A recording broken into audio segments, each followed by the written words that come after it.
जय हिंद दोस्तों, मेरा नाम है रजा अंसारी। देश नीति पर आपका स्वागत है। लोकसभा का जब इलेक्शन हुआ और महाराष्ट्र में इंडिया अलायंस की सीटों की बढ़ोतरी और सीटों का तूफान दिखा तो भारतीय जनता पार्टी के लोग सत्ते में आ गए।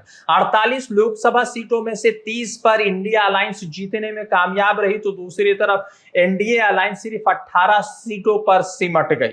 ये 2024 में जब ऐसा कुछ हुआ तो लोगों को लगा कि महाराष्ट्र में जो 5 महीने के बाद विधानसभा चुनाव होने हैं, उस विधानसभा चुनाव में कांग्रेस यानी इंडिया अलायंस की सरकार वापस आ सकती है और फिर से नया कोई मुख्यमंत्री इंडिया अलायंस का महाराष्ट्र को मिलने वाला है। मगर जैसे 5 महीने बाद विधानसभा का चुनाव होता है तो उस चुनाव में 288 विधानसभा सीटों में भारतीय जनता पार्टी एकदम प्रचंड बहुमत के साथ 237 सीटों के साथ सरकार बनाती है और फिर से देवेंद्र फडणवीस महाराष्ट्र के मुख्यमंत्री घोषित होते हैं, मुख्यमंत्री बनते हैं। और दूसरी तरफ आपको बता दें कि जो इंडिया अलायंस है उनके खाते में सिर्फ 46 सीटें आती है। लोकसभा के 48 सीटों में से 30 सीटें इंडिया अलायंस जीतती है और जब विधानसभा का इलेक्शन होता है तो 288 सीटों में से 46 सीटें इंडिया अलायंस जीतती है और 237 सीटें जो है एनडीए अलायंस जीतती है।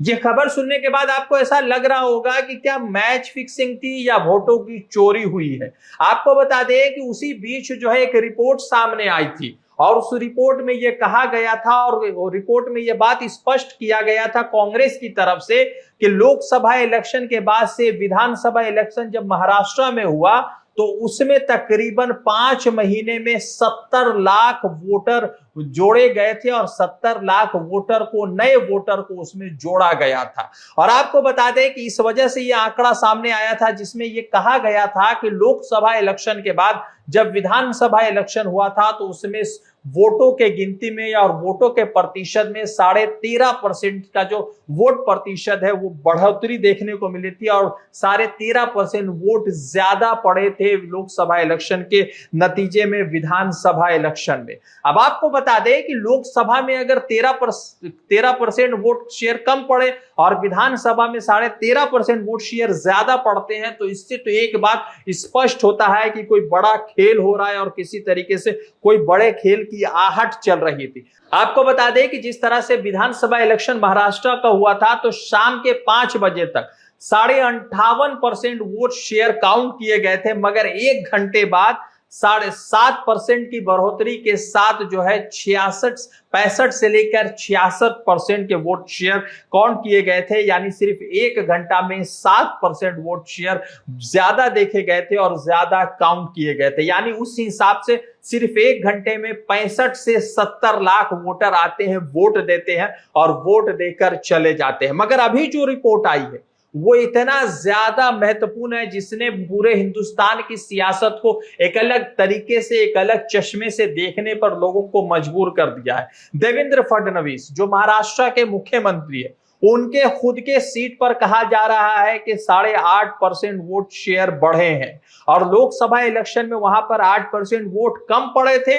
विधानसभा इलेक्शन में वहां पर 8.5% वोट की बढ़ोतरी देखने को मिली है और उस हिसाब से 29,219 वोट जोड़े गए हैं, ऐड किए गए हैं, वो भी देवेंद्र फडणवीस की सीट पर। देवेंद्र फडणवीस का जो नागपुर का साउथ वेस्ट का सीट है, यानी कि दक्षिण पश्चिमी का जो सीट है, उन सीट पर 29,000 से ज्यादा वोट जोड़े गए हैं और इस बात को लेकर राहुल गांधी ने ट्वीट किया है। आपको बता दें कि इलेक्शन कमीशन के गाइडलाइन के हिसाब से अगर किसी जगह पर 4% से ज्यादा वोट शेयर पिछले चुनाव के मुकाबले में पड़ता है तो वहां पर वेरिफिकेशन होती है, वहां पर चेकिंग होती है। मगर देवेंद्र फडणवीस के सीट पर किस तरह से 8% यानी 8.25% की वोट शेयर की बढ़ोतरी देखने को मिली और उस हिसाब से 29,219 वोट जोड़े गए, ये बड़ा सवाल उठता है। राहुल गांधी ने कहा कि हाईजेक हुआ है या वोट चोरी हुई है, ये एक बड़ा सवाल उठा दिया। आपको बता दें कि जो महाराष्ट्र में विधानसभा इलेक्शन हुए थे तो नियरली यानी कि 70% पोलिंग स्टेशन पर या बूथ पर 4% के करीब वोट ज्यादा पड़े थे और 4% के करीब वोट ज्यादा 70 से 70 पोलिंग स्टेशन पर महाराष्ट्र इलेक्शन में देखे गए थे। देवेंद्र फडणवीस का जो नागपुर का साउथ वेस्ट का सीट है वहां पर भी 8% वोट शेयर ज्यादा पड़े हैं पिछले चुनाव के बनिस्बत। अब सवाल महत्वपूर्ण यह है कि वो भारतीय जनता पार्टी जो लोकसभा में सिर्फ 18 सीटों पर सिमट जाती है, विधानसभा में 5 महीने बाद ऐसा क्या चमत्कार होता है कि वो सीटें 237 यानी कि प्रचंड बहुमत की सरकार बन जाती है। राहुल गांधी ने यही सवाल उठाया था और राहुल गांधी ने कहा था कि फुटेज शो किए जाए, जिस पर इलेक्शन कमीशन ने कहा कि फुटेज नहीं शो किए जाएंगे और फुटेज सिर्फ 45 दिनों तक रहते हैं। आपको बता दें कि पहले 1 साल तक होते थे,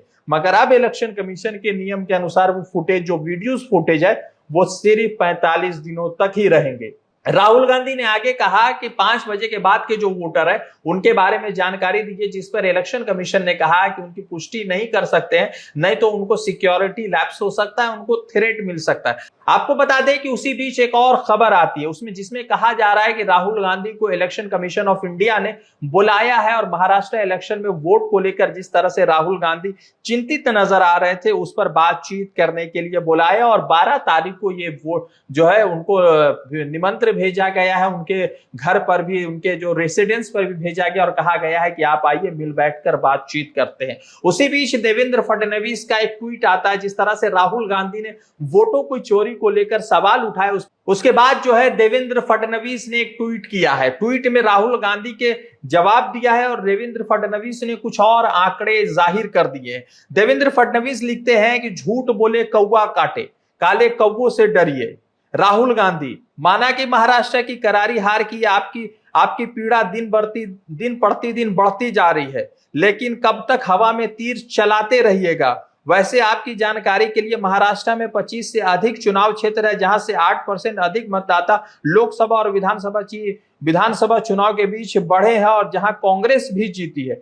उसके बाद उन्होंने आगे लिखा है कि मेरे दक्षिण पश्चिमी क्षेत्र से लगे पश्चिमी नागपुर चुनाव में 7% मतदाता 27,000 वोट बढ़े और वहां कांग्रेस के उम्मीदवार विकास ठाकुरे चुनाव जीते हैं। फिर उसके बाद उन्होंने लिखा कि उत्तर नागपुर में भी 7% वोट शीट बढ़े और वहां कांग्रेस उम्मीदवार नितिन राउत जीते। पुणे जिले में के वड़गांव में 10% वोट मतदाता बढ़े और वहां पर शरद पवार के गुट के बापू साहेब पठारे जीते हैं। मालाड पश्चिम में 11% वोट शेयर बढ़े हैं और वहां कांग्रेस के असलम शेख जीते हैं। मुंबई में 9% मतदाता बढ़े और शरद पवार गुट के जितेंद्र अवार्ड जीते हैं। उन्होंने आगे लिखा कि सहयोगी दलों से भले ही नहीं, लेकिन आपने अपने ही पार्टी के असलम शेख, विकास ठाकरे, नितिन राउत जैसे पुराने सहयोगियों के इस ट्वीट से पहले एक बार बात कर लेते तो अच्छा होता। कम से कम कांग्रेस में संवाद अभाव का इतना बुरा प्रदर्शन तो नहीं होता। ये देवेंद्र फडणवीस लिख रहे हैं। अब आपको बता दें कि इन तमाम चीजों के बीच राहुल गांधी को जिस तरह से निमंत्रण आया उस पर क्या राहुल गांधी इलेक्शन कमीशन से मिलेंगे और इलेक्शन कमीशन से बातचीत करेंगे, ये बड़ा सवाल उठता है। मगर सवाल ये भी है कि आखिर देवेंद्र फडणवीस के सीटों को लेकर आखिर इतनी बातचीत क्यों हो रही है और देवेंद्र फडणवीस आखिर किस तरह से अपनी बातों को रख रहे हैं। क्या इस पर कोई इन्वेस्टिगेशन होगा और क्या इस पर किसी तरह से कोई बातचीत होगी। रजा अंसारी की रिपोर्ट, देश नीति के लिए।